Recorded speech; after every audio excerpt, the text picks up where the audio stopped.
So that was highly unusual. Had some trouble setting up my stream key and all. Anyway, that's over. I think we're doing good on the audio levels front.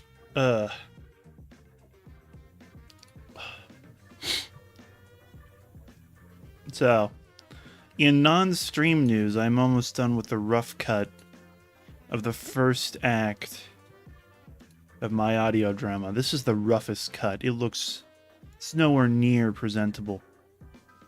But it's still an achievement, you know? It's still that a little bit closer to having it at a place where I can actually show, you know, some previews, show off some parts of it to the body public.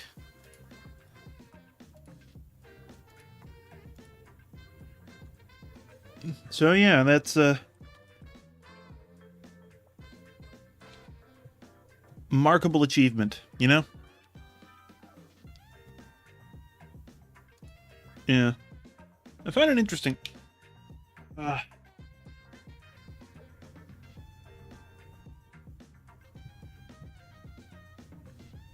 gotta do some more adjustments on this PNG tuber rig, but that's for another time. For now, we're continuing with these stickers. I'm almost done with these. I don't know what I want to focus on next as like the main project I do on stream. I didn't think that far ahead. But, you know, I'll be able to post a video of the full project. My plan is to like just basically crop and take all the recordings, put them together, crop a section of them, and just sort of get that and speed it up to a point where it's got some pep in its step.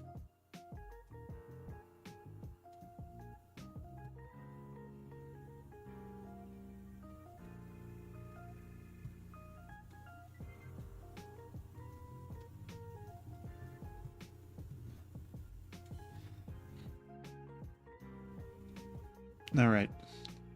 I wasn't sure about the shading on little walkie-talkie guy.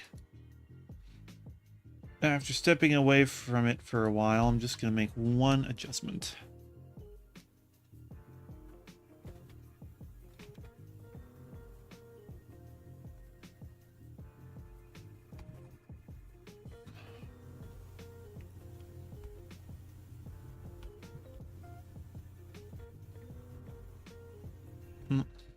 Wrong layer.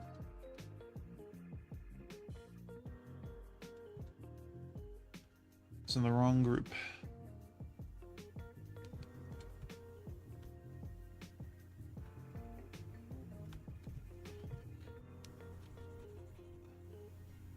There. Yeah, that draws the eye properly. Shadows are half about looking natural, half about things like leading the eye. At least when you're in this level of, you know, cartoon tomfoolery, things are very up to interpretation. And I don't do more realistic art, so there. I'ma be fooling it. I'm gonna be cartooning it. I'm gonna be making it silly.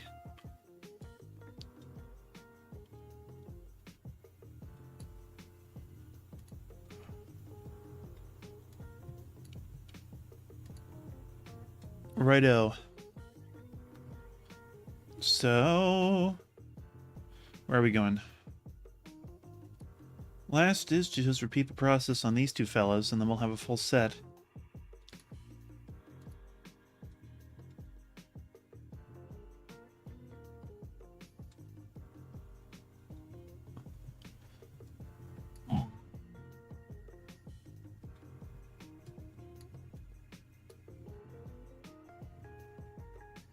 Yeah, his leg needs to be splayed out more. This guy's always needing little adjustments. This is just the right layer to make him.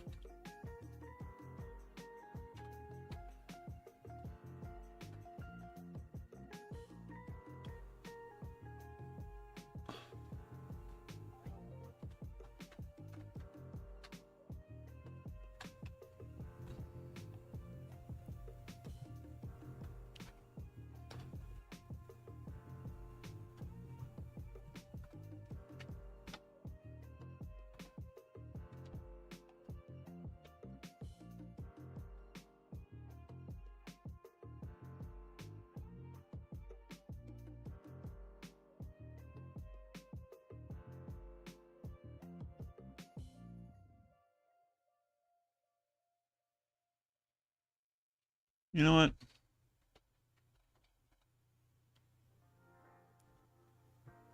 I'm so unsure about those legs. I'm gonna do him last. It's like so much to consider with that. Can't get it right. Let's go with some certainty for now.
You have too much of a forehead.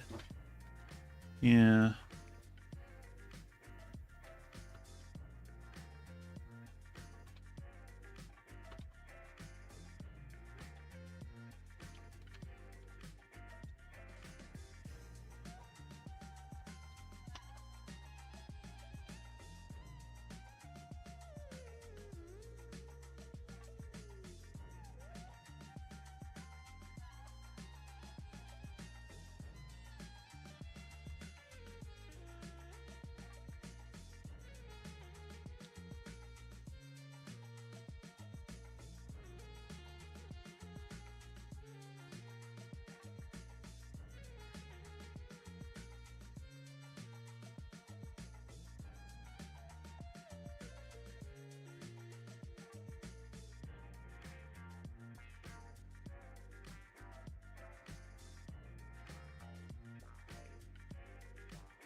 Right. Okay.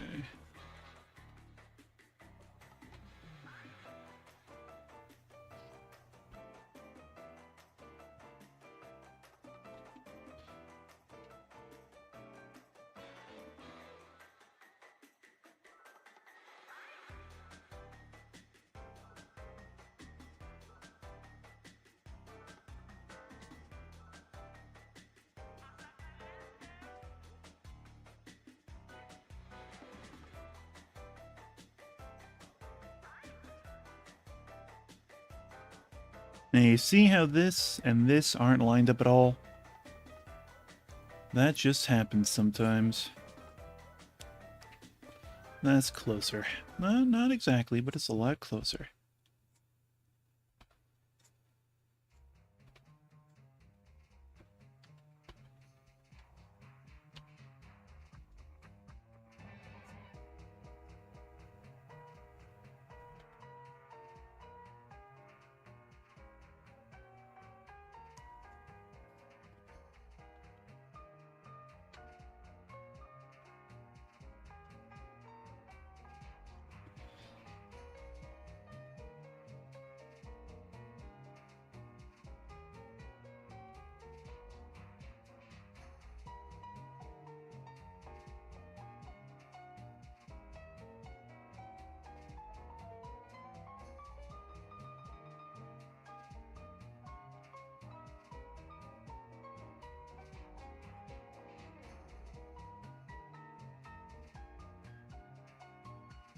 Yeah, that arc is unnatural.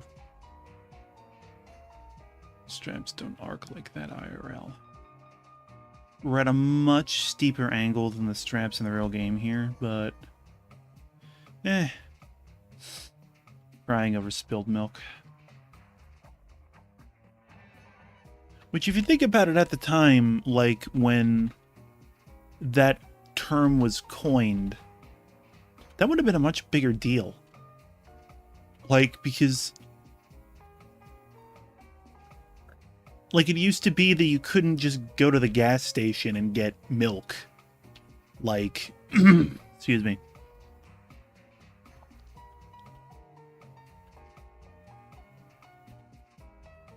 Like, it used to be that milk got delivered in, like, bottles or something, and before that, milk was, like, a specialty thing.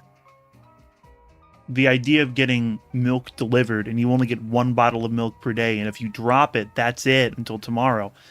That was a luxury when that was a thing, you know what I mean? Other than that, like, you had to basically, like, have a cow or know a guy that had a cow in order to get milk, and it was, like, not a thing that most people, you know, enjoyed on a regular basis, especially, like, chilled pasteurized milk, you know? Imagine having fucking warm milk, and that's your only option. You want cold milk? What are you, the fucking king of France? Get out of here, you fancy bastard. We got warm milk. We got warm milk that... I'm not gonna get gross with this. I suppose the saying makes more sense if milk is, like, actually something that, like, spilling it is a problem. Because, like, yeah, it's not worth crying over spilled milk when you can just go to the gas station and get more milk.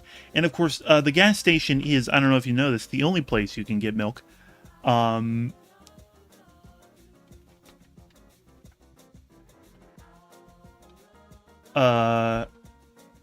was I... I've lost my train of thought completely. But no, yeah, the setting makes a little bit more sense if, like, we're talking about a paradigm where, like, spilling milk actually means that you're going to lose access to milk for a time, or your milk supplies in the short term have been severely diminished by spilling that milk. When the milk spilling is consequential, it makes more sense to say don't cry over spilled milk, because, like, people would. Nowadays, like, why would you? You know, even cry over spilled milk. Why? Because you got to clean it up? Fucking baby, clean up the milk. You know? I'm over analyzing this saying that nobody uses anymore. When was the last time somebody heard somebody below the age of 65 say cry over spilled milk? Maybe like in Elvis country where I'm not from, people say that. And also say things like darn tootin'. But I don't know. I live in places that have like black people and good music, so I'm so sorry. That probably sounded insensitive. I'm mocking areas of the country that are rural and majority white. I have the right to do this because I'm an American, and we have to put up with them. Also, many rural areas in the deep south have some of the heaviest black populations in America, so it's not even accurate. But anyway.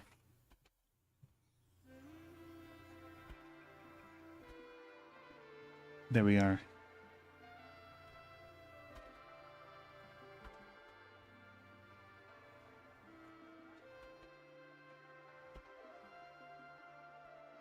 Should have said that I'm,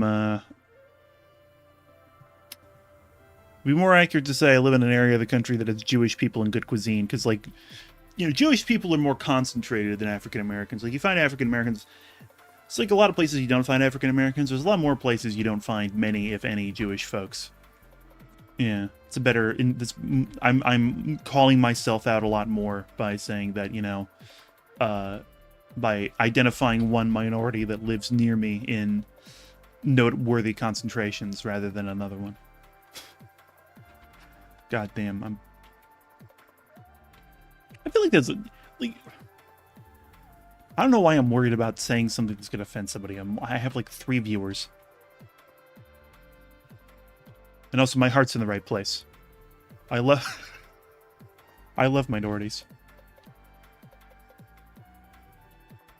There's a reason why all the people from the places where there's only one type of person come to the places where there are multiple types of people for everything important and also tourism. There's a reason.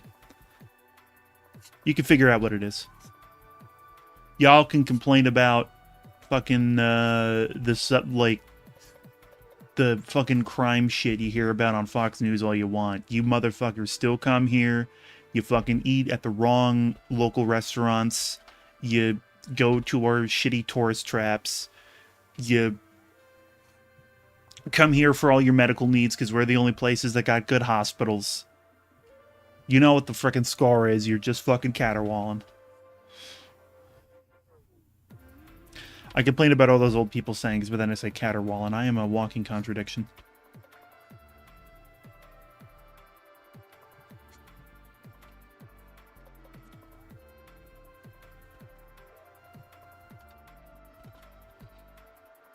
If this ever blows up, I'm gonna get at least one hateful comment being like, how dare you say that Elvis's music wasn't good. And I say, I don't really care, but, you know, it's fun to make fun of a pop culture icon that doesn't really matter, but some people care way too much about. It's like making fun of Michael Jackson, you know? Which I'm not going to actually do because, you know,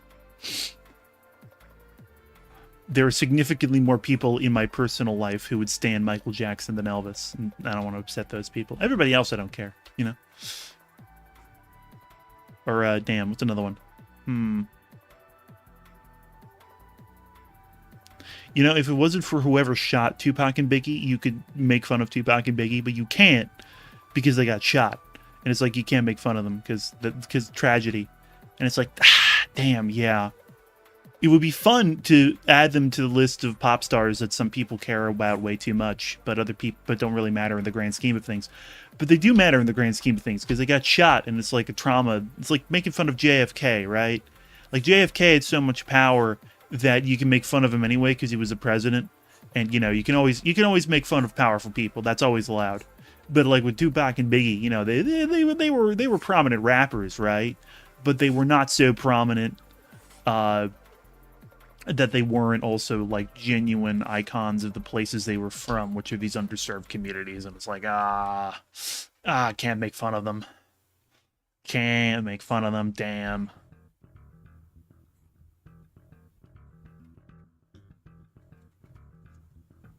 Although making fun of people who think Tupac is alive is still allowed. Like, not making fun of Tupac, but making fun of people who think he's alive, because he's not. You know? It's one of those things. It's like Elvis isn't alive, Tupac isn't alive. I wonder if there are any people that still believe Elvis is alive. I wonder. Damn. Because that was a thing, you know, after he died, like, there were a bunch of fucking Elvis stands who were like, Elvis still lives, you know? I would have to research how prominent that conspiracy theory really was. But, like, whenever a... Man, I'm really not getting this line.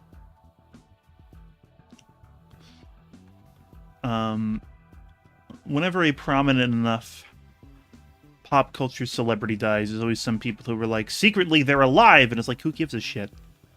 What did they do? They sang a bunch? They danced around? Who gives a shit? You think that this is helpful to, like, their fucking families who are, like, actually mourning them, who actually have a reason to care about them? Like, you know? I'm glad I have a viewer right now. We're ranting about dead pop stars.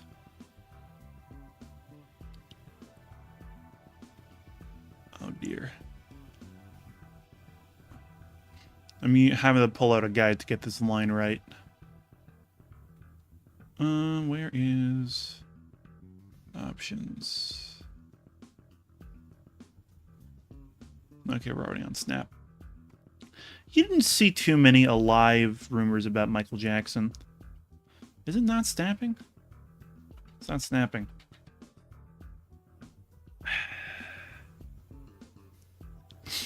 This kind of thing is annoying.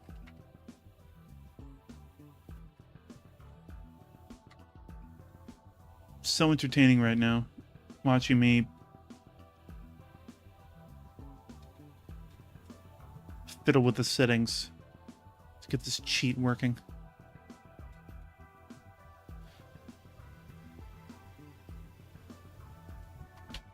But anyway, I've thoroughly exhausted my dead celebrities rant.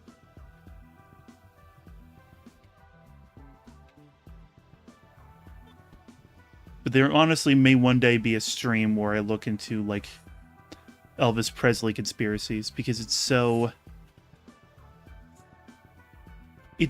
who cares that it's fascinating that people care. You know what I mean? Like, for real, who cares about your conspiracy theory about Elvis Presley? But people do care, and, like, that was, like, the people lived and died making conspiracy theories about Elvis Presley. And it's like, what compelled you? What was your life like, dude? How did you have so little going on that you were making conspiracy theories about friggin' Elvis Presley? Like, I get the Elvis phenomenon. He was, like, you know, the friggin' one guy who came out of, like, that kind of, like, you know, southern rural scene who kind of had some cred. Of course, you know, stealing a lot from black culture, as every white singer did at the time and now.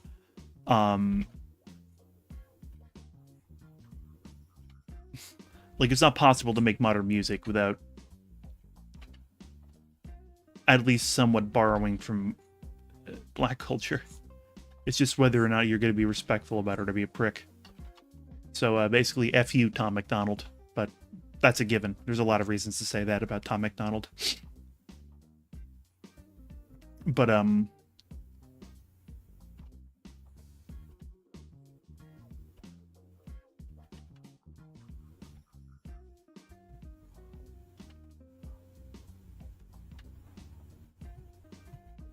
yeah, no, Elvis, the Beatles. I say the Beatles weird. Elvis, the band with the British name that's, I say, strange for some reason. Definitely took from African American culture, and both their personal decisions and the climate at the time meant that they were not able to give it the respect it deserved if they wanted to. We can't see inside their heads, especially because they're dead and not alive.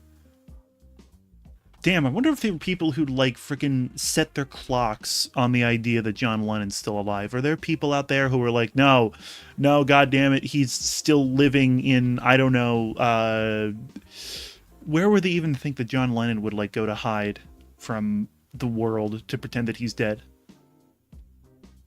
Who knows?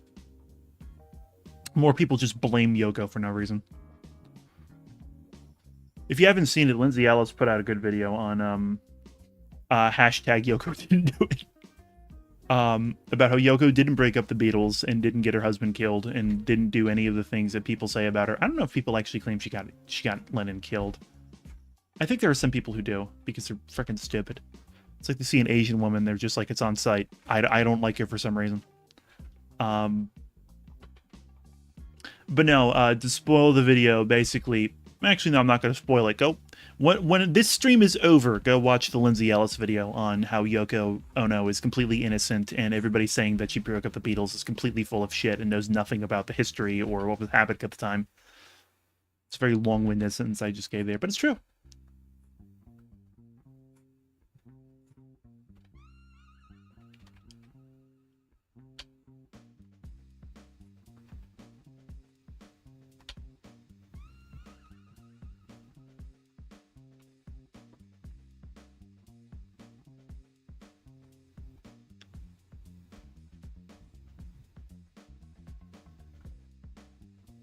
It's like, Yoko didn't break up the Beatles. Kurt Cobain's wife, who's a famous woman whose name I can't remember right now, also didn't, like, is not responsible for things that people blame her for. You know the one woman who's responsible for breaking up their band? That would be Cher. She's the reason why the Sonny and Cher duo is stopped being a thing. But, you know, that's kind of, you know, warranted because apparently Sonny Bono was a bit of a prick. I'm only familiar on the Cliff Notes, though.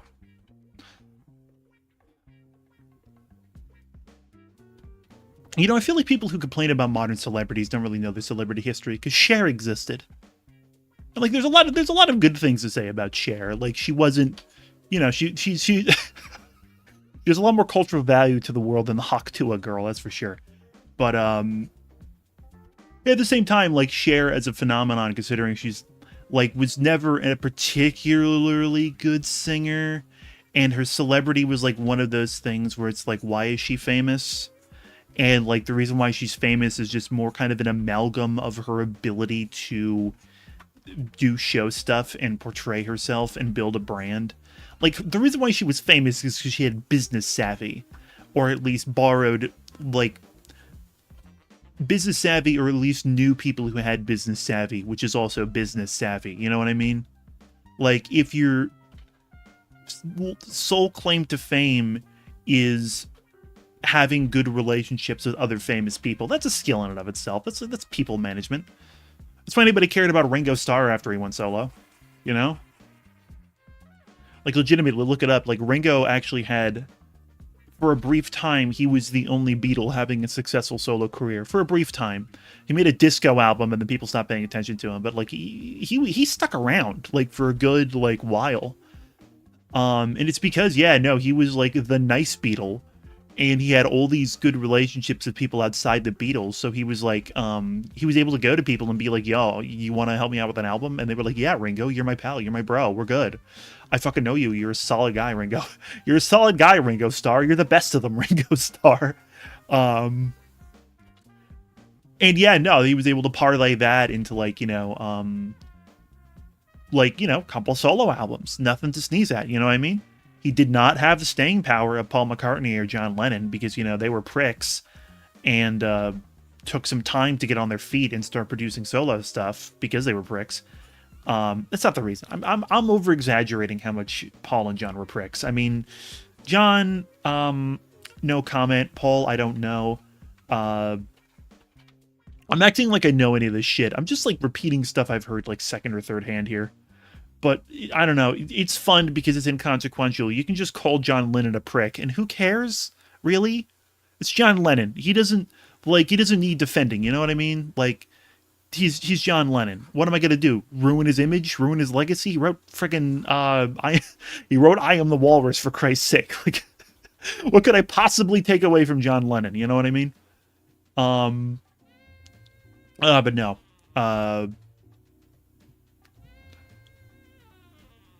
Yeah, no, to circle back around in this diatribe, knowing people is a skill in and of itself, and like the least you could say of Cher is that she knew people and knew how to leverage those connections. The most you could say of Cher and this is probably closer to the truth because I haven't studied Cher very much, so I don't know, is that she knew show business and she knew, okay, this is going to be entertaining, this is going to be entertaining. How did this whole thing get moved?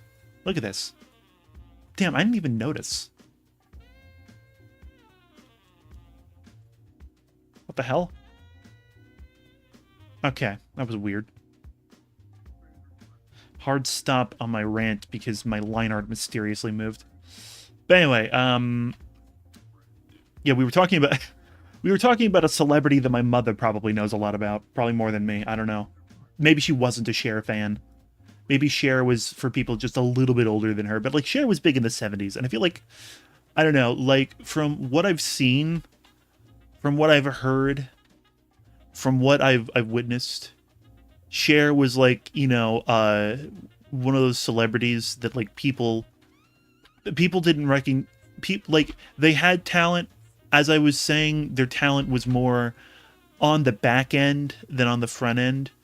But I also feel like their appeal was they were somebody that people wanted to be like.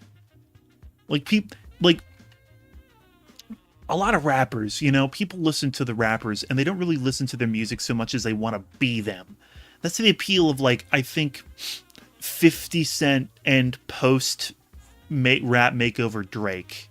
You know, I'm speculating about 50 Cent. Maybe he has some like friggin' great albums that I just don't know about. But he's one of those rappers where like people don't typically talk about his lyrical skill, or at least I haven't heard it. I'm outside of the rap game. But the point is that, like, you know, like people don't exactly talk about 50 Cent in the same conversations where they talk about Kendrick Lamar. You know what I mean?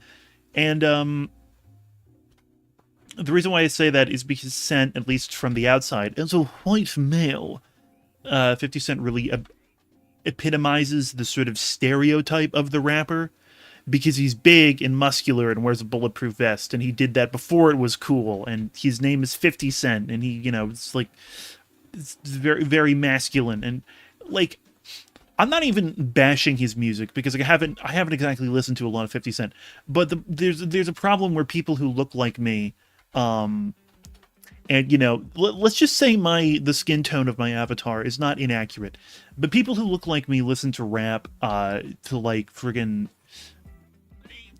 because they want to be like the rapper. There's some respect to the lyricism, but you know, a lot of it is more just living the fantasy of being a hardcore gangster, said in exactly that voice because that's how white people talk. And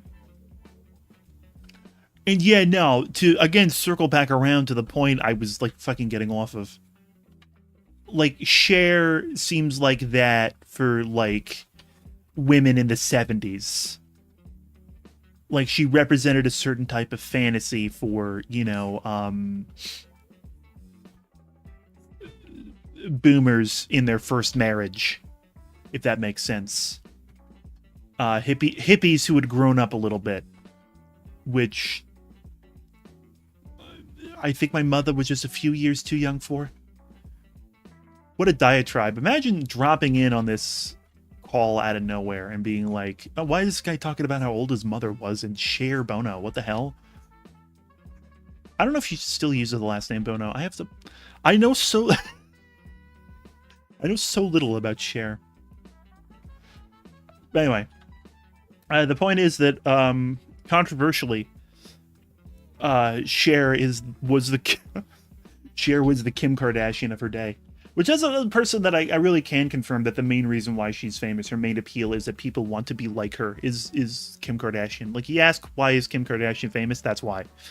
People want to, like, fucking women watch her because they want to be, like, the successful, moneyed woman who still acts like a ditz. Like, that's what they want to be. We're, like, kind of acting like, for lack of a better term, a bimbo is, like, a platonic ideal of how you act on the outside, not an expression of who you are on the inside. And then also you have an immensely successful business and fucking people adore you. That's like the fantasy of Kim Kardashian. And that's why people watch those kinds of reality TV shows. At least that's like, and that's coming from like, I've legitimately asked somebody who like watches that show, what's the appeal? And that's what they said to me. It's like, well, that I'm reading in between the lines a little bit, but that's what they basically said to me. They basically said, like, you know, I admire her success. I admire her, you know, drive as a businesswoman. And it's like, yeah, that makes sense. It's like like I said, you know, men have that, you know, their version of that. We watch like fucking, we, you know, emulate. I mean, men honestly were mentally freaking ill. We buy courses from these people to like be like them, and they're completely full of shit. Because, you know, Kim Kardashian and like her whole reality TV thing, you know, so much of that is a shtick. So much of that is like, you know, pretending, because of course it is, because like rich people don't fucking aren't happy. um, Rich people are fucking miserable 90% of the time. Damn it. You see that? Freaking, give me a minute here. I'm so busy talking about modern pop culture that I messed up my layers. But no, yeah, dudes, all the like Elon Musk fans, that's why they like Elon Musk. It's all about living the fantasy of being the Silicon Valley billionaire who, purely through his own genius, Musk is an idiot, but purely through the appearance of his own genius, you know, changes the world for the better. Which again, he doesn't, but that's the fantasy, right? The only difference is that elongated muskrat does not use reality TV as his primary medium of engagement. You know, he uses social media, he uses news articles, and that's how his fans absorb him.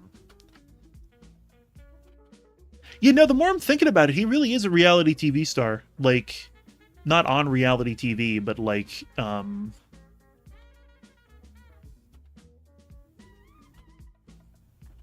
on reality TV, but like through news and social media. I scared away my one viewer. They didn't like that I was talking about Elon Musk. But anyway, point being, yeah, no, it's the same appeal. Putting that together right now as I'm talking, you know? Like, friggin', because Tesla stock is overvalued, and it's, like, difficult for people to even, like... People look at it and they scratch their heads, and it's like, why is this worth so much money? The car is crap, and they don't... Like, the company does not have good fundamentals. Why do they have all this money in stocks? It's like, because of the fantasy. Because, like, friggin' Kim Kardashian's fans, like, you know, watch her show, and I imagine buy her merch. I imagine they buy fashion stuff that she endorses, because that's how that kind of celebrity works. And if you're like a fucking worshiper of Elon Musk, and you're living vicariously through what you perceive as his success, he's failing miserably. You buy his stock, you know? And it's like, there are friggin' rich dudes who look at Elon Musk and are like, that's aspirational. That's what I want to be when I grow up. Let me retire to my multi-million-dollar estate. Because they're multi-millionaires, but they're not billionaires. They're, you know, they can crush you in a heartbeat with like a fucking lawyer filing because they got so much fucking money they can just sandbag you in court on like a completely trumped up accusation. But they don't control Twitter, you know? Elon is a rich guy fantasy for guys who want to be rich, including guys who are rich who want to be richer, you know? And that is his entire, that is what he is built on. Honestly, Donald Trump is the same. I'm getting political now. Donald Trump's the same freaking way. Donald Trump for years, his entire brand has been emulating the, like, people say the poor guy's idea of a rich guy, but I guarantee that you go to like most multi-million-dollar estates, those fuckers don't have taste. These guys don't know what they're talking about. They talk about, oh, I have Italian shoes and Armani. But they don't have taste. They're just following the fucking crowd. A lot of them probably want to, you know, do what Trump has, which is cover everything in gold and act like a prick. But, you know, most of them rely on other people for their wealth. Rely on connections that they have to keep their businesses going. And they have to kind of put up this veneer of being socially cultured. Again, they don't give a crap. A lot of them don't even put up the act anymore. But, like, yeah, no, being Donald Trump, who puts out the idea of being independently wealthy, where you don't rely on anybody, you just tell anybody to go fuck themselves, it's probably an ideal for these guys. Probably. Of course, Donald Trump, it's all a lie. He relies on other people for his wealth. It's just that he has this cycle where he, like, uses people Like, this is the reason why he was able to put out so many like wacky out there business ventures so fast in the 80s and 90s, like Trump Water, Trump Magazine, Trump this, Trump that, Trump Steaks is the one that people refer to. It's he would get another businessman who was doing that at their primary venture, invest heavily in that businessman's business and get enough of a controlling interest to just make his own decisions, put his own name on everything, sideline the guy who owned it, and basically in the short term juice the business for everything that it's worth, steal all the money he can, and cash out before it crashes. Like in his mind, Trump Steaks was a success, not because they sold a single steak, but because he personally was able to grift money out of it. Like, same thing with Vivek Ramaswamy. He was another way, where he like Vivek made his money on a single venture where he built up the profile real high on investment capital and then cashed out before it went public, and then it failed like immediately because it was a crap product. We are in the golden age of just scamming investors, man. I swear to God. They are so easy to swindle, man. NFTs, cryptocurrency, like, of course, Bitcoin has proved that it has legs. We're probably going to have to deal with Bitcoin until we're dead. Fucking hate it, man. I fucking hate Bitcoin. Fucking hate Bitcoin. I swear to God, I will never do a Bitcoin transaction. I am going to be the curmudgeonly old boomer that doesn't like technology, but I'm like elder Gen Z. I own a typewriter. Unironically, I own a typewriter. One day I will do a typewriter stream. It'll probably be like, if I get enough people to do like a secondary stream that's like subscribers only or like patrons only, fingers crossed, like that's going to be one of the things where I'm just going to like type shit. If I get enough like traffic that I have streams where people are constantly coming in and like leaving constant comments, I'm going to have like a fucking gimmick where I have like the typewriter right here off my desk and I have the camera set up. So it's like, yo, type something. And I can just pull the typewriter onto my desk and be like, okay, you're on deck. What am I going to type? What am I going to type here, buddy? Show's yours. What am I going to type? And they're like, I don't know, dick button. I'm like, okay, DICKBUTT. Bam. Content. Entertainment. People love a friggin' wind-up monkey, man. Which would be offensive if I wasn't calling myself that. That's one of those things you gotta watch out for on the internet.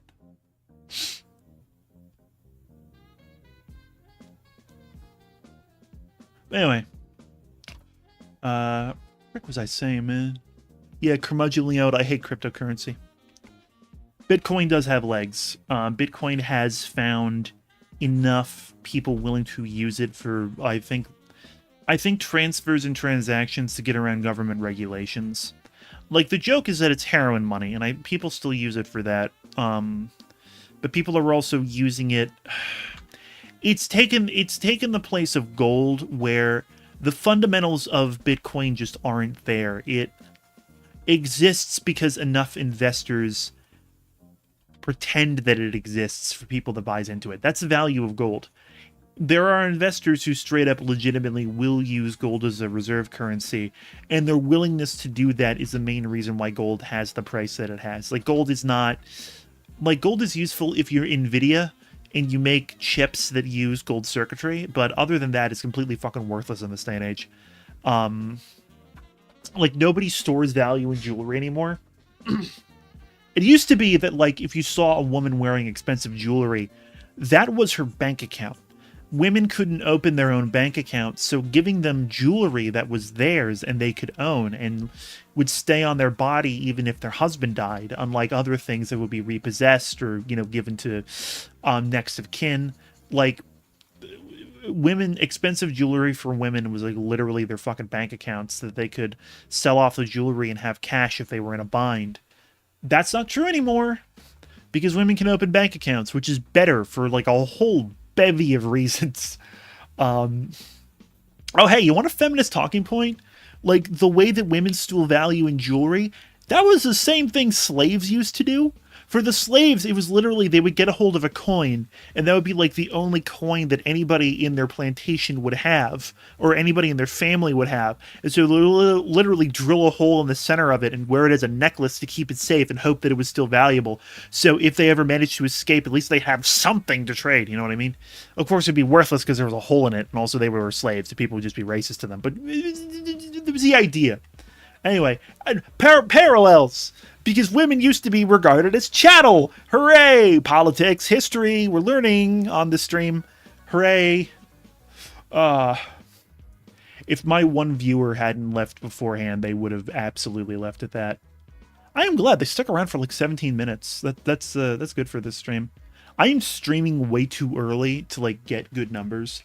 But I am counting on people to very slowly trickle in, those people that like are actually up at 6 a.m. Man, I've just been caterwauling, and it is like eating up so much time. But no, it's good though. This is good rants. This is gonna be in a VOD. People can like clip this and be like, "Yo, this guy's talking about share," and like comparing how we used to treat women to chattel slavery, which is true because that used the same fucking logic, man. People as property was like a default way that people used to think, like back in the old days. Like it was like baked into culture so much.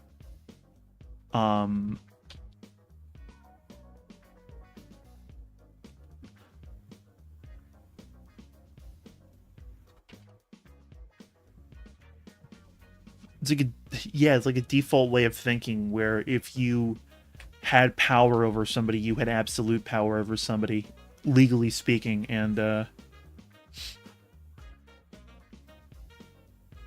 like you had the right to dictate things to them, and if you were cruel, that was not the society. It was not society's place to intervene in your cruelty. That was the, fucking God's decision. This was not a good way of doing things. You know? The whole universal rights thing is better, I gotta say. I do like the idea of everybody having rights, and you can't just fucking... As a private citizen, you can't just fucking blast people and completely ruin their lives by owning them. This is a good thing, unironically. I'm saying it on the internet, so I gotta specify unironically because fucking people's brains are broken. But anyway, point is, fucking right's good. What a serious topic for this stream.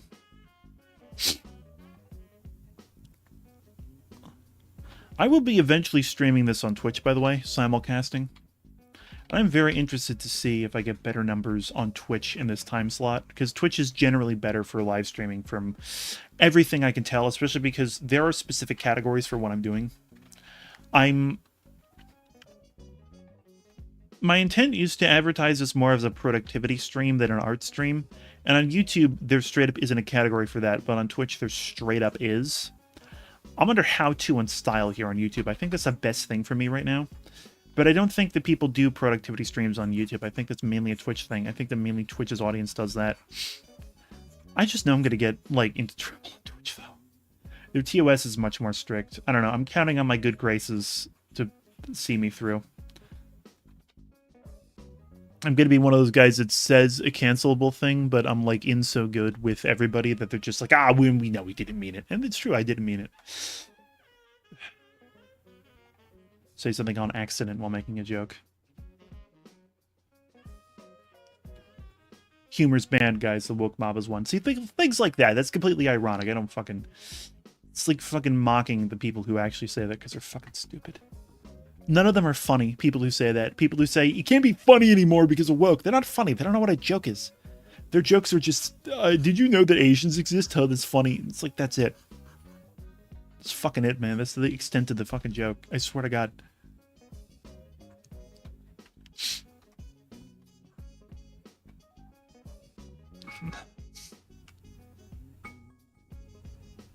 That's the thing. Shut up. I need to get rid of this alarm.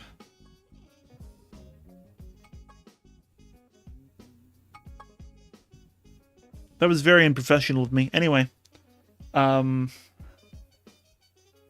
but no, Bonobo. Speaking of apes, Joe Rogan, he's another one of these guys. He is not, I don't think that his main claim to fame is, people wanting to be him. His main claim to fame is that people substitute knowledge for listening to his show. I legitimately, like, the Joe Rogan fans that I've met think they're fucking smart, and they're not. They don't know shit. Like, they fucking buy into, like, the fucking bullshit that Graham Hancock spews, and they're like, yo, there was a fucking there was a fucking prehistoric civilization that existed before a massive catastrophe, and that civilization is the font of all knowledge in all the other civilizations of history. And it's like, one, no, there's no evidence of that, and two, that's literally what the Nazis unironically believed, dude.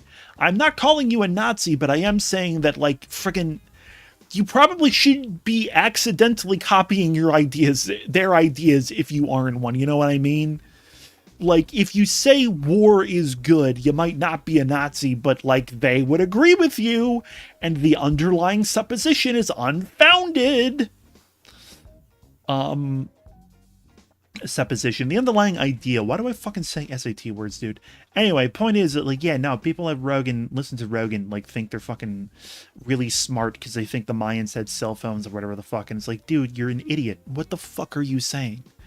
You're just saying dumb shit.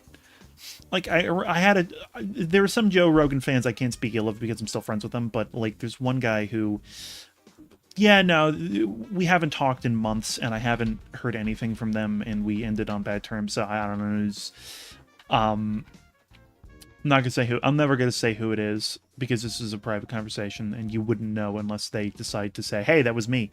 But,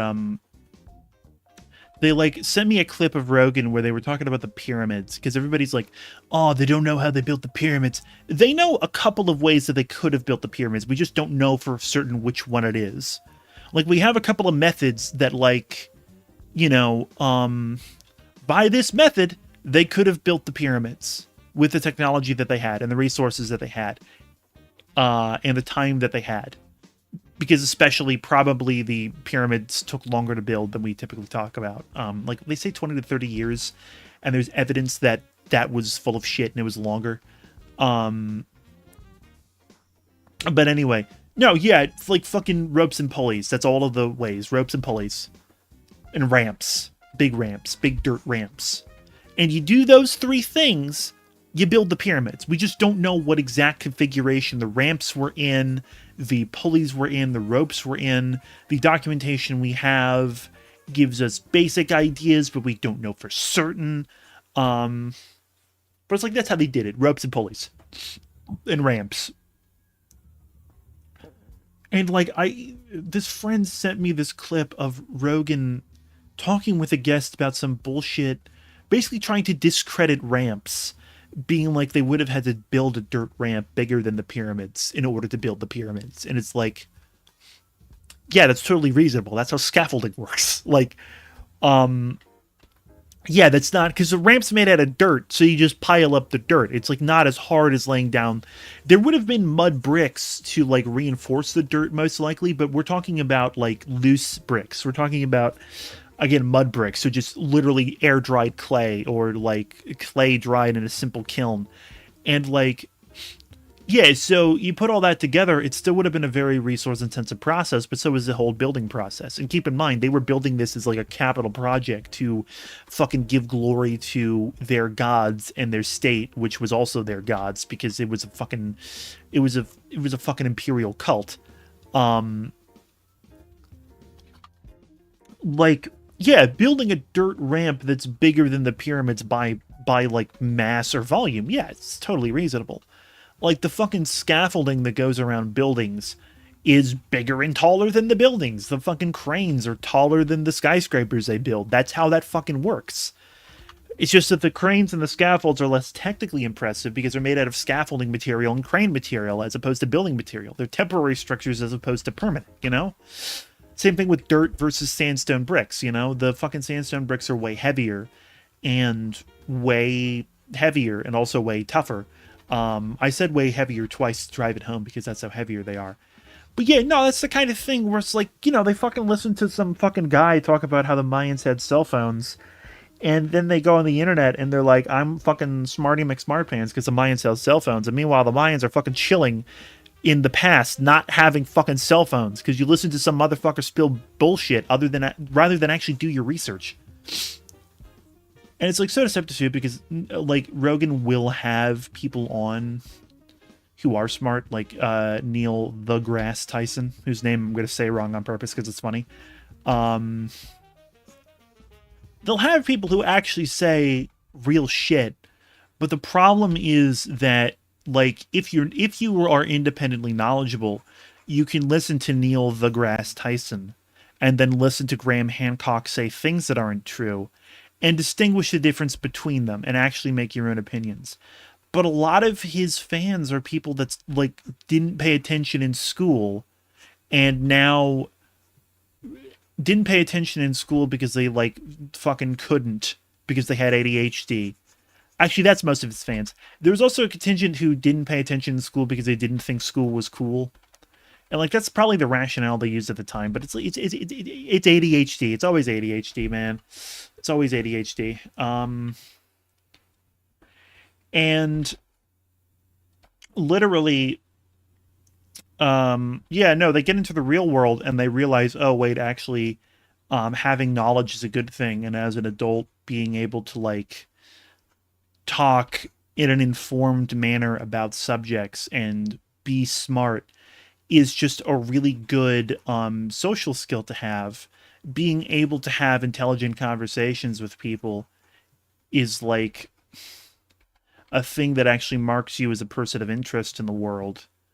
It's something that people will compliment you on, and they get like fucking, get like fucking insecure about that, and so they listen to fucking Rogan and hear about how the Mayans had cell phones.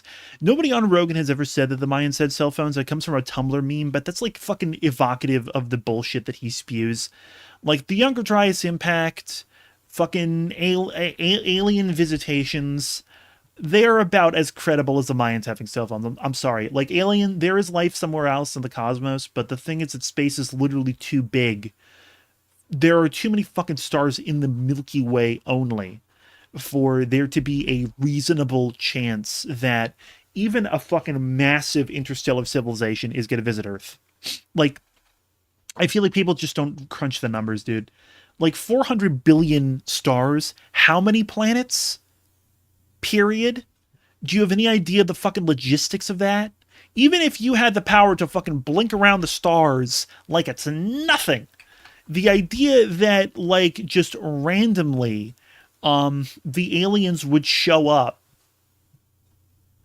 and take interest in us is, fucking astronomical. Like, either we're 1 in a billion, in which case there are only like 400 inhabited planets out there, and like there's only like fucking 2 that have interstellar travel because they had the right resources, they lasted long enough, they had an interest in building an interstellar civilization. And like in that case, because another thing you gotta figure is like, would a species actually be interested in maximal expansion? Like, we have this idea that they would because we're currently interested in that. But, there's no reason to assume that a species with human level intelligence would automatically a species with enough intelligence to it's so hard to even fucking classify. I swear to God, we are going to find aliens and we're going to be like, oh, you must have intellect like us humans, right? And then they're going to say something that's like fucking dolphin speak and we can't even understand it. And it's just like, oh shit, we're God damn it, we're still alone in the cosmos. Fuck. I say that we're not alone in the cosmos. We can fucking, even though we don't speak the language of animals, we can still communicate and have like, social relationships with animals. Like literally, like you can befriend the crows in your neighborhood and have a legitimate social connection with animals in your local environment. Like, your fucking local squirrels can build up comfort and trust around you. Fucking pigeons, you know, you can be friendly with your neighborhood pigeons. It's tough because, like, so much of it is like giving them food, or scritches, and scritches are difficult because you need to build up so much trust first, and food is difficult because, like, you don't want to just become a, like, font of calories for the local wildlife because you can make them fat. Yeah, but no, they're not intelligent, but we don't have to feel like we're alone in the world. Among other species, like, we have cosmic loneliness. We can satisfy that with our own nature on Earth. Um, all this is to say that, like, beyond um beyond colonizing a few hundred stars, what do you need beyond that once you've colonized a few hundred stars? That is so many fucking stars that you're going to have a cycle where those stars go in and out of contact with the host, with the few core stars. And you're going to have a cycle where those planets basically become discovered and undiscovered and rediscovered. Like, that's the thing. Like, excuse me. Exploration is not a linear process. Things become lost to time and have to be re-unearthed. And, like, I feel like for interstellar civilization, that's going to be a big part of it. Like, rediscovering the home world, reestablishing contact with lost colonies. That's going to take up as much, if not more, resources, or as much, if not a higher priority, than cataloging lifeless rock number 289642137. You know what I mean? Like, there's what I'm trying to say is that the Fermi paradox is bullshit. The Fermi paradox has multiple compelling solutions that make complete sense, where there is no fucking reason to believe that just because there's life in the cosmos that it would inevitably visit us. You know? It's also possible that the universe is absolutely teeming with life. Absolutely teeming with life. Therefore, we're not interesting. Therefore, people hear about the radio signals from Earth and just chuck them in with the bin with all the other pre-warp civilization radio signals. You know? It might be that we're not one in a billion. We're, like... It might be that we're one of the billion in a billion, in that there's a billion other fucking life-having planets out there. And, like, oh yeah, no, globe-spanning civilization, terraforming the world to your likeness, almost destroying the biosphere in the process. Yeah, been there, done that. Like, that's also a possibility, you know. And in that case, you know, there might be a fucking interstellar civilization on Alpha Centauri, and the only reason why they've never come here is because it's, like, the same reason why I've never gone to my own back alley. I could go down there right now. Now that I've said it, I might. I am ranting, dude. I should have ended the stream a while ago. Oh, man. I'm just going to finish up the color here. No, but the Fermi paradox, the thing about things like the Fermi paradox is that they have multiple compelling solutions. And mostly when you consider different solutions while refusing to arrive at the answer, mostly that's a thought experiment to consider different possible models of interstellar life. The Fermi paradox has solutions. I just realized my music's cut out because it did the thing. Yes. I need to download a bunch of these songs and play them off a domestic music player. I can, they're copyright free. No, but anyway, there are multiple possibilities for, even if you assume that we are currently in the fucking Star Wars galaxy and there's an interstellar war going on right now, multiple compelling reasons why there would be no signs of that on Earth. Especially because an interstellar probe would not necessarily be something that we'd be able to detect and recognize, because, you know, there's every reason to assume that it would be,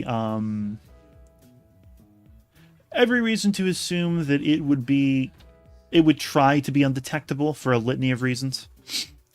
It could be, you know, that an interstellar civilization knows everything about us from just a couple of probes they sent and put a geosynchronous orbit, and they were small enough that they just didn't show up on radar, or people, like, looked like junk satellites, or any number of things.